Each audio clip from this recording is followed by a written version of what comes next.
佢哋澳門咧又開咗個新嘅 office 添，請個新人就係之前畢業嗰啲同學仔啦。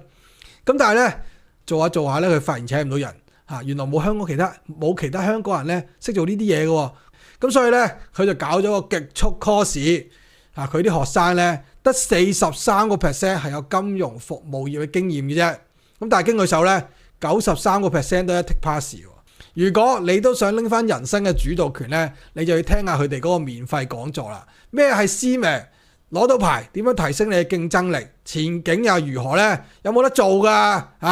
點樣攞牌啊？有咩基本要求啊？要讀幾耐啊？嗱，你聽完就知啦。佢哋業務咧係非常廣泛嘅，買樓啦、按揭啦、buy to let 租俾人啦，一條龍咩都有㗎。最緊要係咩啊？佢呢個係英國金融行為監管局嘅持牌機構嚟嘅，咁啊放心啦，係咪？有咩呢？喺下邊聯絡佢哋，資料同埋報名表就喺下邊㗎啦。自己未來就要自己掌握。